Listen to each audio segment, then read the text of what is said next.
I'd like to introduce to you Ben Kaplan and Eric Ratinoff, principals from Act 3 in St. Louis. I'll tell you just a little bit about each of them. Ben received his FCC license when he was 10 years old. How about that? In other words, his love of storytelling began with radio. He's worked in visual communications, interactive design, radio, film, journalism, fine art, composition, music, and audio recording. He's not kidding either. As a creator, director, producer, writer, editor, and educator. Kaplan holds a Bachelor of Fine Arts degree in film and television production from the Tisch School of the Arts in New York University. And in addition to his work with Act 3, he teaches experience design in the Sam Fox School of Design and Visual Arts at Washington University as well. Eric Ratinoff, as a writer, has helped Act 3's partners articulate their value and philosophy in stories that connect with their target audiences. He's written scripts, web content, including the lead voice behind Act 3's blog, and promotional copy.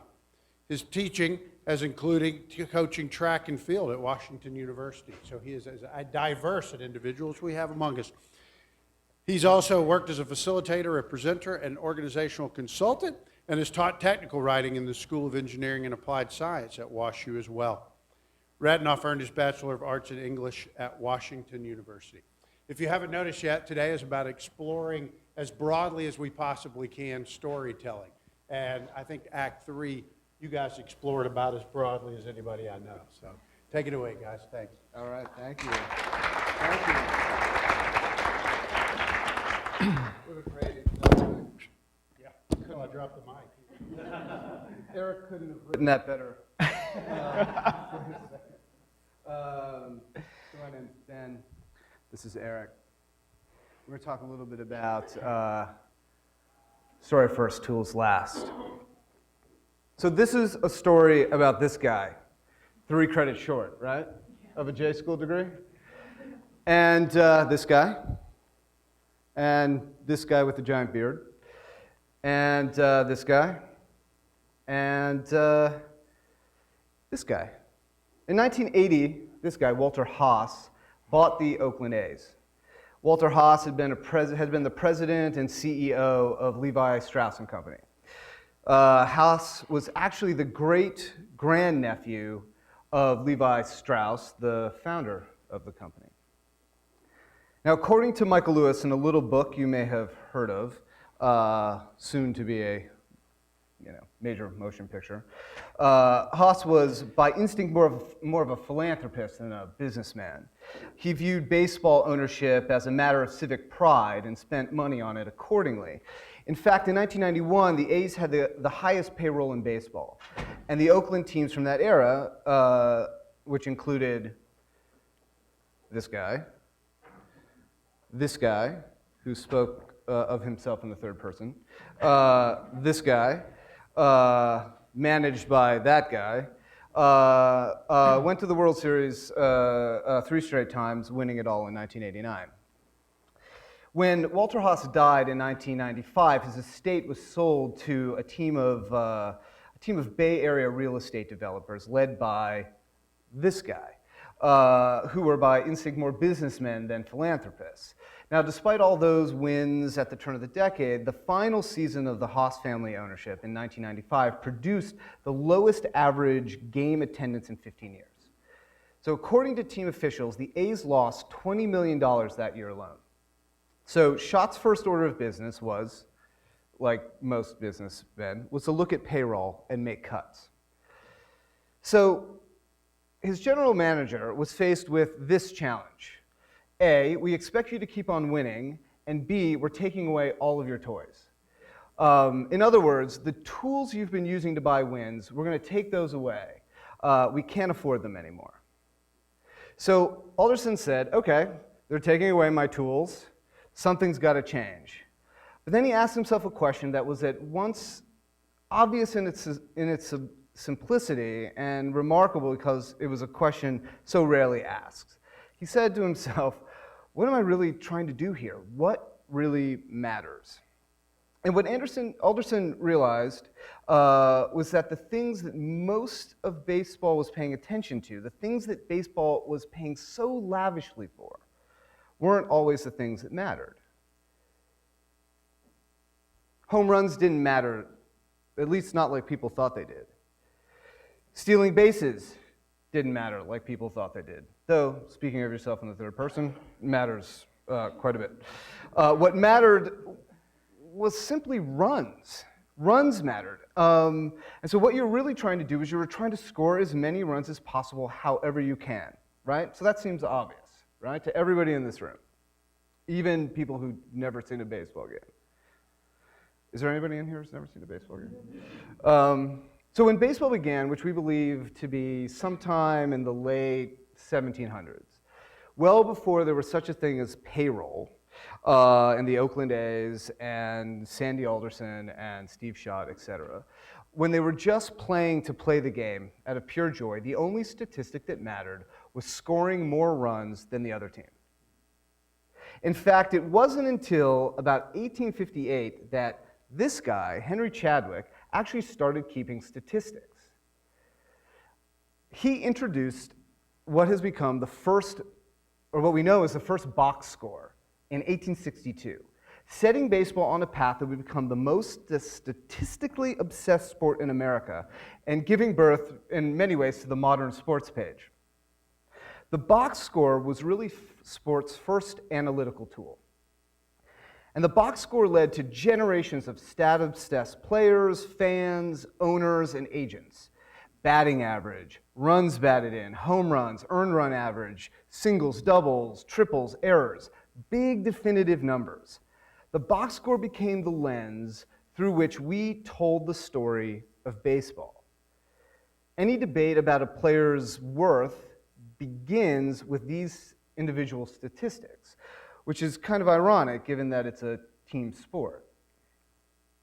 So let's go back to this guy.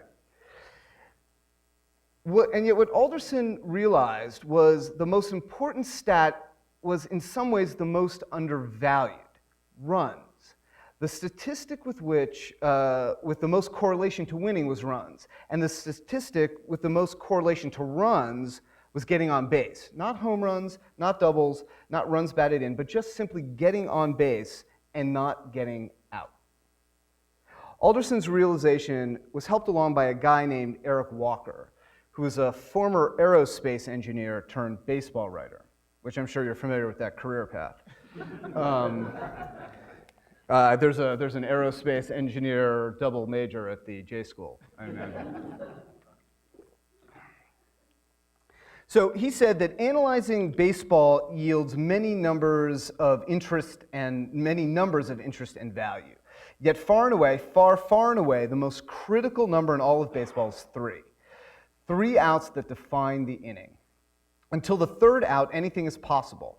After that, nothing is.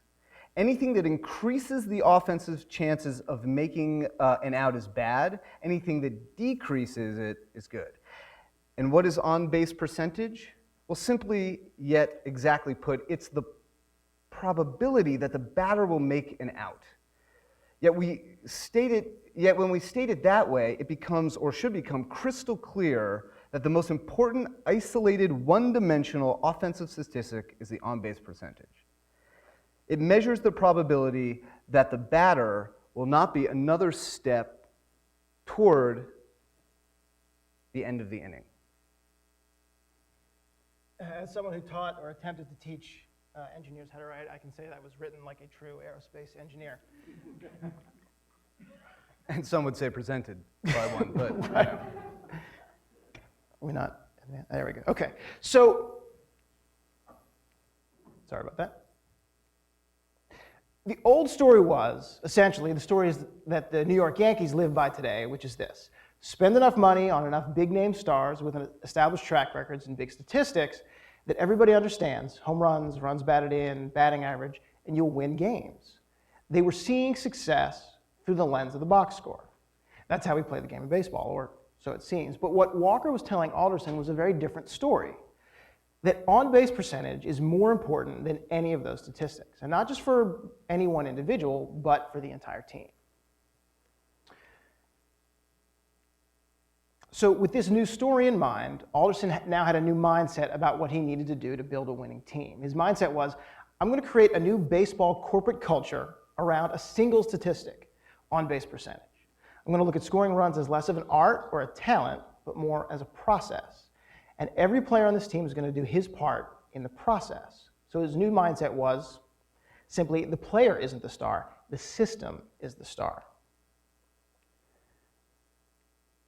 And so with this mindset, driven by this new story, he made very different decisions than he had made before, and very different decisions than his peers were making in the other front offices around the league.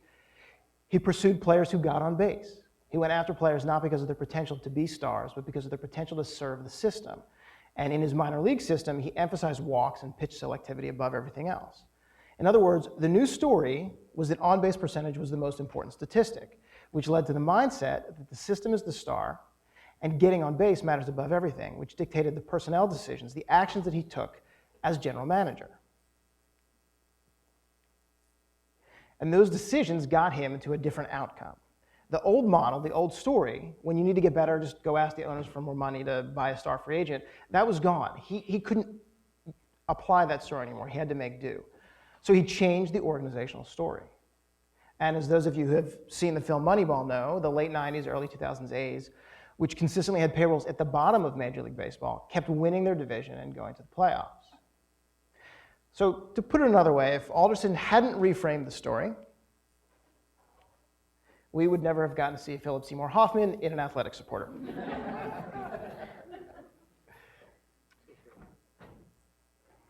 So that actually, in all seriousness, brings us to what we do, which is manufacturing and distributing athletic supporters. He's not serious.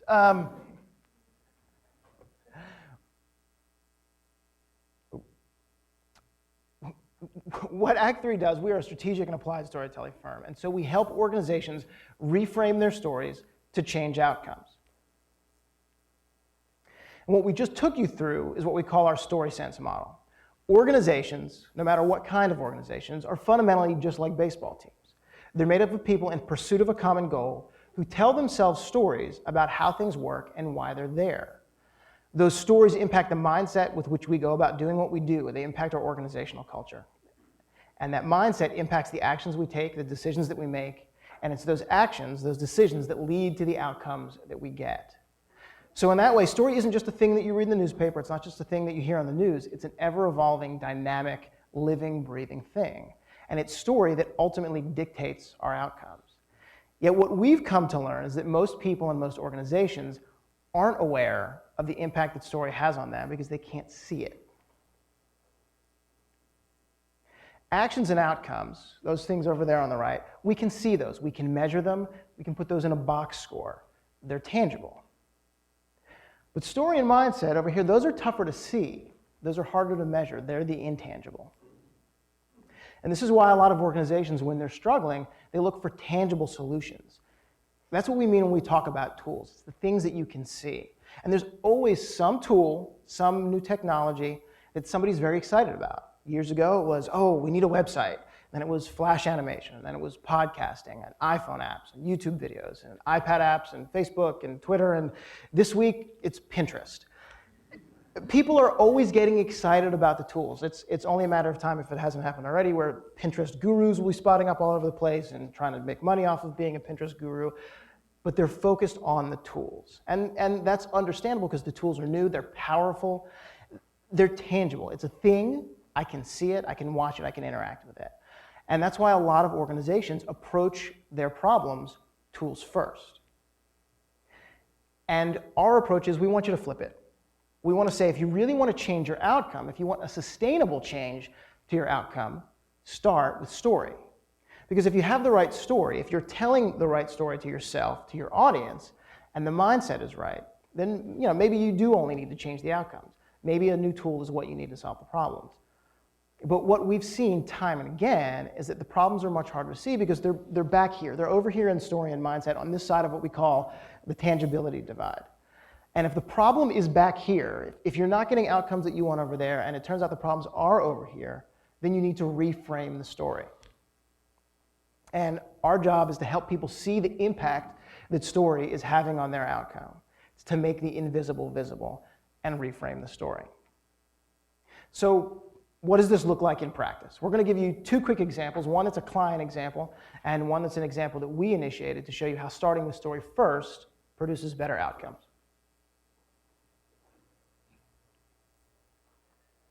So some of you may be familiar with the St. Louis Beacon, and I apologize for the size of that logo.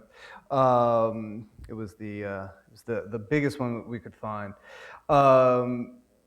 When the St. Louis Beacon first engaged us, they saw themselves essentially as a newspaper without a newspaper. They were a primarily primarily online news organization, and their slogan was "News that matters." That was the story that they told themselves about what they did: old school, hard-hitting journalism, news that matters. But when we put them through our framing process and we looked a little closer, we saw that they were doing some really interesting things that transcended what the typical news outlet did. They had an ongoing series about race relations called Race Frankly, in partnership with the Missouri History Museum. They had a series of neighborhood discussions called Beacon and Eggs, where they would go to a different neighborhood once a month and hold a panel discussion with city leaders. And they held a spring festival of a week-long series of events, which all kinds of interesting speakers and events. Pretty unusual stuff for your typical news outlet. And while it was interesting, they saw that as marketing. They saw that as a way to simply get out in the community and get people to know who the Beacon was and what they were about. And while that is true, we actually saw that as the story. And as we talked to their advocates, they saw that as their story too. That this was a big picture, amber waves of grain kind of thing. So we reframed the story for them. And we said, the people you want to reach, the people that want to see value in what you do, what do they want? What do they need? We don't need a physical newspaper. We don't really even need a website. What we need is connection. What we need is context. What we need is understanding. And what we need is to be able to make meaning of things. And that's what the Beacon was already doing. Through in-depth reporting and community engagement, they were creating context and connections around topics that most news organizations don't engage with because it doesn't bleed. And they were taking people places where they probably wouldn't have thought about going before on their own. And we just reframed the story and said, news that matters. According to the people who believe in what you do, it's a bigger story than that. Based on what we're hearing, when you strip away everything about the tools, this is actually an organization with a very different story. The values that you're talking about are very traditional, very old school. But you're not just a newspaper without a physical newspaper, you're onto something bigger. And your advocates, the people we've talked to about you, we've engaged in conversation, and who are essentially telling your story for you, they want you to be something bigger. And so the story we heard was that you're fundamentally about making the region a better place, and you're using the tools that you're so well trained in, the tools of journalism. But even in this new approach, with it's story first, a better St. Louis, tools last, powered by journalism. And this is about more than a tagline, right? This story, which we presented to them in a document we call a storyboard, has helped them talk to potential donors, sponsors, and partners. It's helped them think more globally about the actions that they want to take, and it's really reframed for them what they can be. That story has become kind of a North Star, if you will, when they're making strategic decisions. They can say, does this fit into our story? Does it align with our story? Does it help us tell that story, expand that story? And then they can make better choices about how they use their tools, the tools that they have at their disposal. So in addition to the work we do for clients, we also develop projects that are just interesting to us, that help us tell our story I as... say that clients aren't interesting to us. I think that came out wrong. I didn't mean to imply that clients aren't interesting to us, because we have mortgages to pay, and it's no, really, it's not just about the money. We love what we do, and we love engaging with lots of different kinds of people with lots of different kinds of stories. But the client work limits you to a specific kind of conversation. And so we try to keep ourselves fresh. We try to keep our storytelling skills sharp and challenge ourselves. And so we have what we call client projects, and we have what we call Act 3 lab projects. And so the most interesting Act 3 lab project that we've done, I'd say in the last 6 months, was something that we call the Story Cube Sukkah. For those who don't know, Sukkah is a traditional Jewish structure that stands for a period of 8 days during the fall harvest festival of Sukkot. And last year in New York was the first year that this happened. Some architects and designers gathered and put on a competition called Sukkah City. And it was a national call, and they got hundreds upon hundreds of applications for artists, designers, musicians, people all across the spectrum to redesign or reinterpret the modern sukkah. And so this past fall, they did the same thing in St. Louis on the Washington University campus. And most of the entries in the competition were focused on design. Not that ours was not, but it has a little different twist. Because most people saw this as a design competition. And most of the entries came from architecture firms. And they were spectacular. They're really, really beautiful. And we partnered with an architecture firm. But we didn't just want a pretty structure that people could walk through. We wanted something that would engage people. Sukkot is a holiday that commemorates the journey of the Jews as they wandered through the desert. And we wanted the Sukkah to be a way for people to share their personal journeys. So rather than looking at it as an architectural competition, we reframed the story.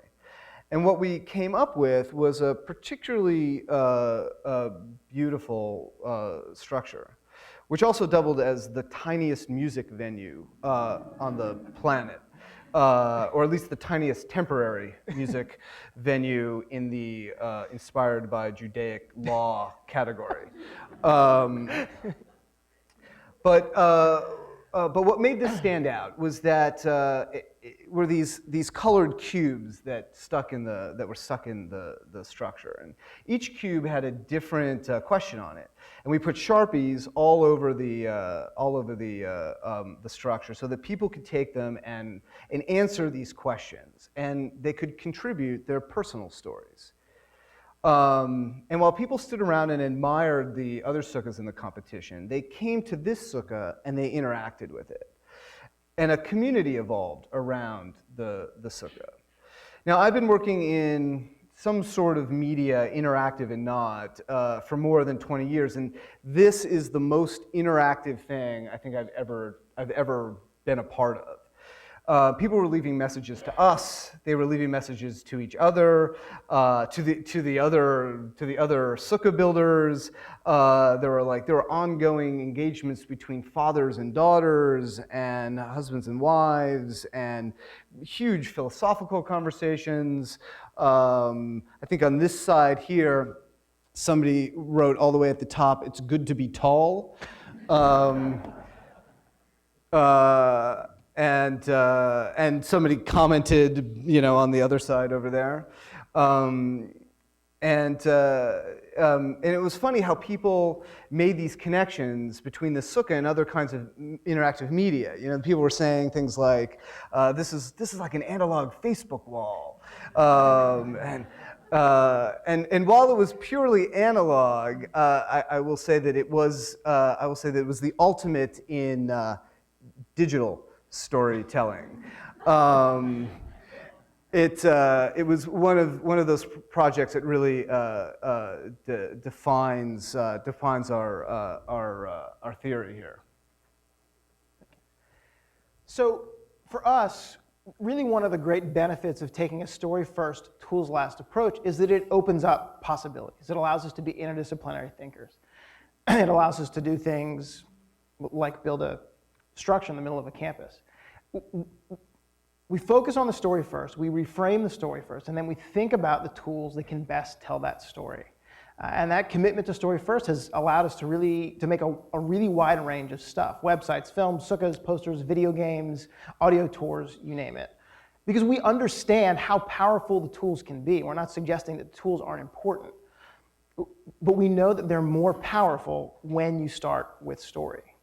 And really, I think most importantly, what we've seen in our work with clients is that our commitment to story first has helped organizations reframe their story. It's helped organizations that are struggling with really their identity to get them on a path to better outcomes. So our charge to all of you today is put the story first. I think if we lose sight of the importance of story, if we lose sight of the primacy of story, then we're just technicians. And this is not to say that you should not learn your craft. Craft is clearly important. But the world needs us to be storytellers first, digital storytellers second. Because the tools we have right now are amazing, but the tools will change. I don't know what they're going to look like. None of us know what they're going to look like, but we know they will be different. Henry Chadwick created a really amazing tool in the box score, but Sandy Alderson proved that it didn't tell the whole story. And really, it's not our skill with any particular set of tools that makes our big picture contribution so valuable, but rather our ability to tell stories, our ability to deploy that most ancient technology of storytelling that is really where all of us can make a difference. And no matter the medium that you work in, digital, analog, whatever stripe or flavor of digital or analog, we're all storytellers first. And that's really why we're so flattered to have been asked to speak with you today.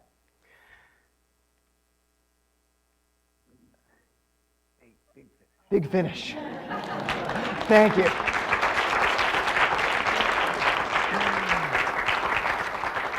Sometimes the tools, they just don't deliver as you'd expect.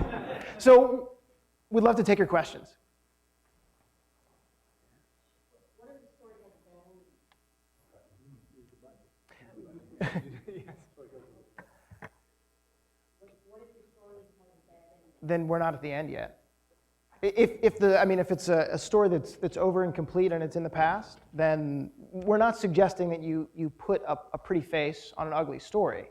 But when we work with organizations and the point that they're at today, right now, is not a place where you'd want it to be the ending, because it wouldn't be a happy ending, then we try to reframe it and say, are we at a point in a larger narrative? Where do you want this story to end? And how can we reframe where we're starting from to get there? Part of the tool set that we use is to help them see what we call the bright spots. So to really look at, we're engaged in some conversations with a large coal-producing organization in the St. Louis area. And in conversation with them, they're really struggling because they're getting beat up on a number of levels. And they had produced an event. They were really focused. It's really easy to get into the weeds, right? To dig, because you're living that story all the time. It's really easy to lose sight of all of the things that you're accomplishing as you're moving through that. And they had a night at the ballpark a couple, in the fall sometime, and they were telling me this story about how they turned off all the lights in Busch Stadium, and on the Jumbotron, if it's still called that, came up a message essentially that said something like, the last 30 seconds of darkness is brought to you by so-and-so, this is the power of coal. And I almost jumped out of my seat after hearing 30 minutes of we're getting beat up, da, da, da. I almost jumped out of my seat and said, that's the bright spot. You need to gather around that piece, and that's the story that you need to be, that's the story that changes the mindset. That's the story that changes the mindset. It can be something as small as having a little success here, and that changes the mindset. So I would agree with Eric that I don't believe necessarily that the story is over if it's a bad ending. Yeah.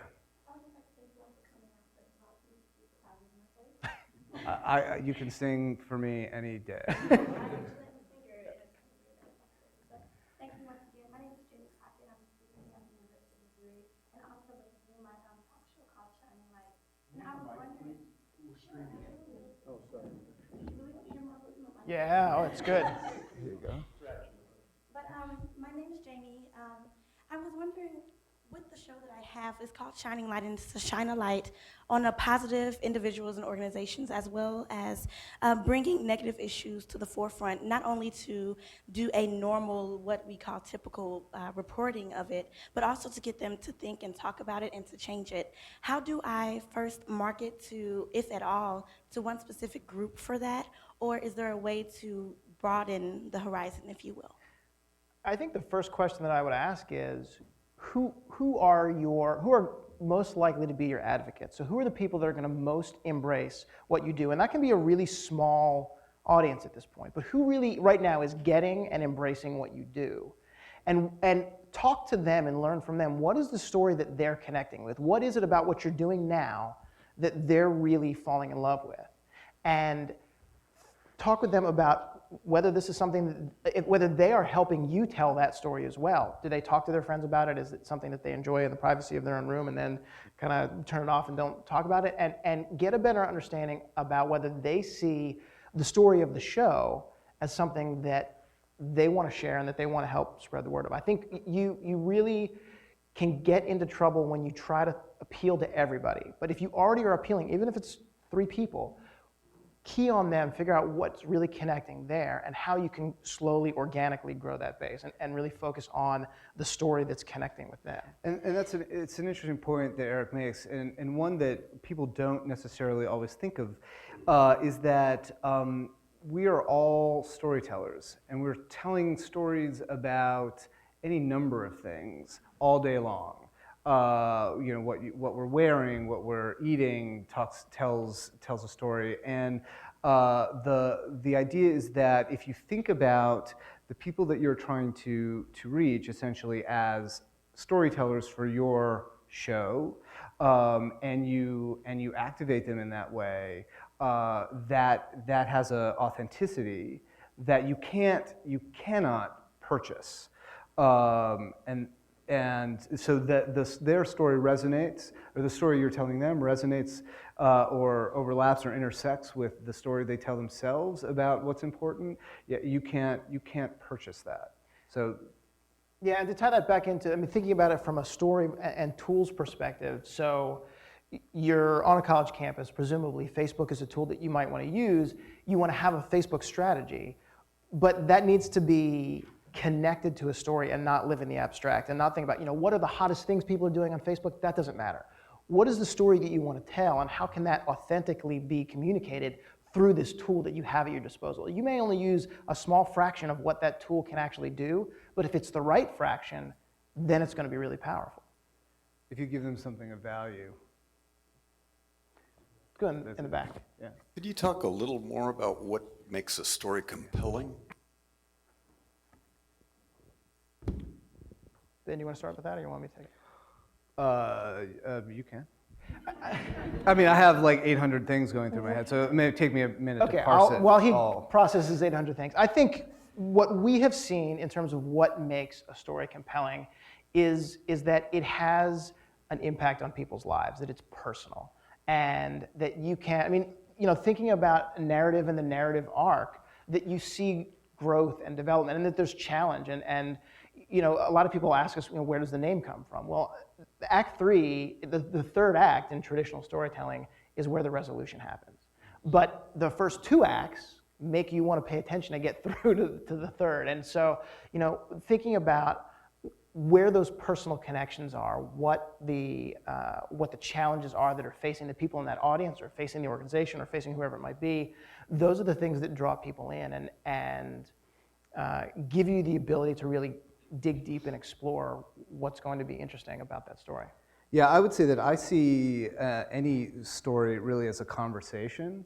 So it's a conversation between songwriter and audience, conversation between filmmaker and audience, conversation between speaker and audience. Essentially, we are here telling story, and as I was saying to Jamie, to me at the core, it's about authenticity, and it's about that conversation. Yeah, we'll get over there in a second. At what point does your storytelling start shading into cynical manipulation, and how do you negotiate that line philosophically? I feel like I'm at the UN. thing. Excuse me, Ambassador. Well, I think for us, our belief is that we're not trying to cover anything up. We're trying to identify what's going to connect. And so our approach with our framing process is to really approach it as kind of investigative reporters. What's really going on here? What's really motivating success or failure? What's really motivating people's actions? And I think a lot of times people feel like, I need to put a pretty face on what I'm doing. I need to try to manipulate people. And our approach is that we're not actually going to come up with the story. We're going to find it because it's there. And a lot of times we're going to ask questions that people don't ask themselves, either because it's hard, because you live with yourself every day, or you live in your organization every day. And so the outside perspective is going to really help open that up. But we've been at this for 10 years, and we haven't found anybody where there isn't something if you keep digging. And so that's kind of our mindset, is we keep asking. We don't just ask the people, so in a client situation, we don't just ask the clients. We talk to advocates. We talk to people that they don't expect us to be talking to. And I would say a lot of times what we find is the client is really good at identifying the problem and helping make the problem very clear. But it's the advocates, the people that see them at their best, the people that see the potential that they have, that help identify the solution, because they've seen what they can do. And so it's that all of those conversations and kind of mixed into that pot that helps us see what the story is. So, I mean, to a large extent, it's incumbent on us to be ethical and responsible. Well, I was going to say that we're not a PR firm, just speaking for us particularly. Right. We're not a PR firm, and we're not a crisis management firm. And so if we feel as though there's something that's unethical or icky or doesn't ring true, we're out the door. Yeah, I mean, that if the story doesn't work, if the story isn't authentic to us, then we're out the door.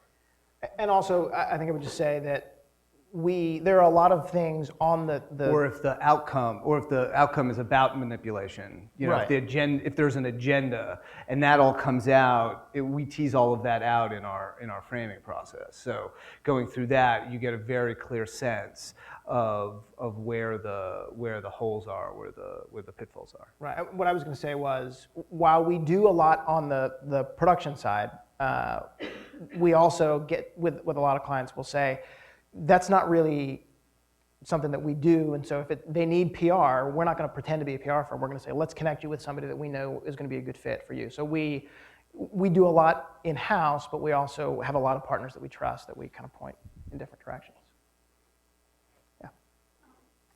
First, I'm so pleased that the first session really emphasized character, and then we have story. I mean, I think that's a great way of framing this. One quick question.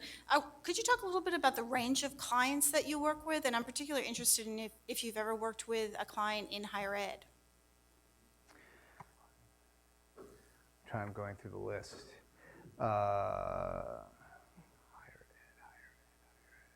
We've been in a number of pitches on higher ed. Well, but I don't know if you would define it as higher. One of our clients is a national sorority, which, I mean, their members are involved in higher ed, but it's not necessarily probably what you were looking for. And the range of clients is really all over the place. And we've had a number of people advise us, you know, you really should focus on this vertical or focus on this specialty. And we've really been stubborn and persistent and said that doesn't appeal to us. One, because we don't want to get pigeonholed. We don't want to get stuck in a box that, oh, these are the guys you go to when you need X, but then nothing else. And because just for our own interest, having the variety makes it engaging and keeps us motivated. But it also helps to, the more different industries that we work in, the more we develop our skills, the more exposure we get, the more connections we can make between things that other people might not see connections between. But also, most importantly, regardless of the client, regardless of the size of the organization, what we've seen time and again is that the process works. And so we've really come to trust the process, and that if you put the story first, it doesn't matter what you do or what the industry is or how big you are, or profit, nonprofit, baseball team, whatever. I would personally love there's to certain advise a universal baseball team. truths, right? But yeah. So the vertical to us is a tool, you know. But the truths are that the story, you know, the story is the global, unifier. And that every organization has one, and that it's whether they realize it or not, it's fundamentally a part of the way they do things.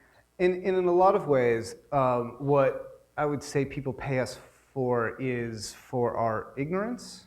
And not necessarily for our knowledge. So not necessarily understanding what the vertical is and being able to stamp the widget out actually plays to the advantage, because we come in an acquisitive way that brings a perspective that, you know, is outside of the space. And we ask it questions that someone who focuses in that industry probably wouldn't ask. They might take them for granted. Right.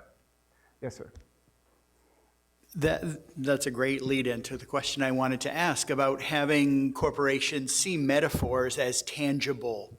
It sounds like you're helping people unpack some metaphors. The darkness in the park is a perfect metaphor that communicates something very powerful, but often people see them as intangible. How do you help them shift gears? I would say that the first thing is to visualize that. So the identification and then the visualization of that, and through the upfront, the framing process, a lot of that comes out. So the unpacking happens, and you're able to say, you know, this is what is happening. You can't see it, but this is what is happening. And then to formulate that into essentially a package. The thing that we ultimately get, that they ultimately get, is a deliverable in the first part of this process that when we work with them. It's a book, for lack of a better word, that lays this out in metaphor, analogy, and strategy. Well, and I think a lot of it is figuring out what is it that's invisible that you want people to understand. And a lot of times that's harder than it seems. Because I think so many times we start a conversation with, people don't understand us the way we understand us. People don't see the value in us that we see. People don't perceive us the way we want them to perceive us. So there's kind of this identity issue. And so for us, the question is why? What is it that you guys see that the outside world doesn't see? So once we can kind of zero in on what it is that's intangible, and sometimes the definition of the intangible is kind of a messy whiteboard full of words, but once we can get a sense of that, once we can get a sense of the invisible, then we can start thinking, what are the ways that which we can make that visible? Yeah. So this question gets to the next stage in the process then, I think. in terms of choosing the tools. So once you do that work of identifying the framing and identifying the story that you want to tell, do you have sort of a rubric for choosing which tools will tell it best, or how do you go through that process and make those decisions? That's a good question. There's no rubric. It's really based on what the story is and the space that they are operating in and who they're trying to reach and what we know about the people they're trying to reach and what their resources are, whether that's time, whether that's, we invariably will come up with some really cool ideas that are totally beyond the budget. But we also have lots of ideas that are completely free, that are just a matter of making a decision to do something a little bit differently. So the outcomes all look different because the stories are all different. Right, and there's a I won't say it's a rubric, but there's a tool that we use that we call the Advocacy Continuum, which is another hour lecture, which essentially is the concept, another four-word concept: see it, get it, love it, share it. And the idea is, if you imagine those words or those phrases being giant blocks, you're trying to get your advocate, across that from being aware of it to essentially sharing it, right? And so every organization has gaps in those blocks. And so part of this process helps us to identify where the gaps are. So if the gap is awareness, then that feels like maybe it's more like marketing and advertising. If the gap is between see it and get it, then that issue is really about why don't people understand that this thing is, where is the breakdown in the story? If the breakdown is between get it and love it, that there's something about the product that people aren't quite, they're like, yeah, we get that, but I don't see how that's going to add value to my life, right? And I use product being, really, really broad. It could be this conversation we're having could be on that, advocacy continuum. And so we use that as a way to kind of identify the types of things that we might deploy. So not so much a rubric, but a fun little graphic. And by the way, we do have some posters of the story sense model, which is actually a worksheet that you can kind of write on and use for whatever your needs are. And we also have some posters of the Advocacy Continuum that we could be more than happy to give out at the end. I hope that answers the question a little bit. Yeah. So when you're working on trying to tell the same story across different tools for a client or for whoever, how do you tailor that story? Like, what's the story on Facebook is different than the story on Twitter, or?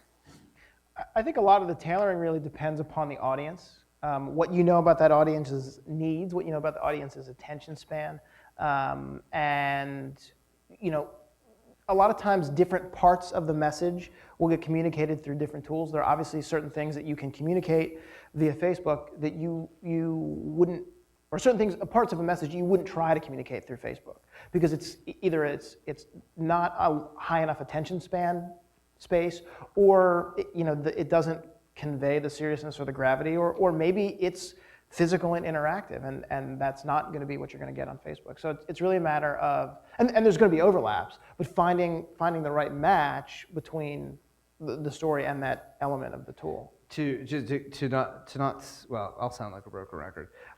It's about the conversation. So what conversation do you want to be having in this space? And I don't know that it's actually about tailoring it, because I don't think that it's actually a separate story.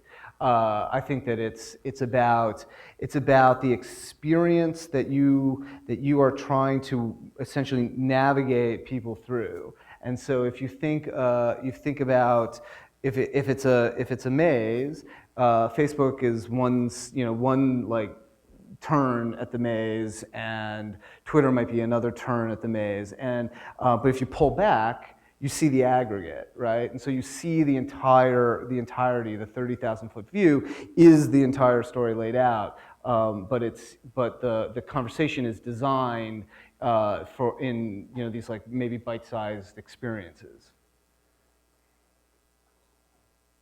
All right. That's Any other it. questions? Good, thanks, guys. Really appreciate it. Thank you. Thank you so much.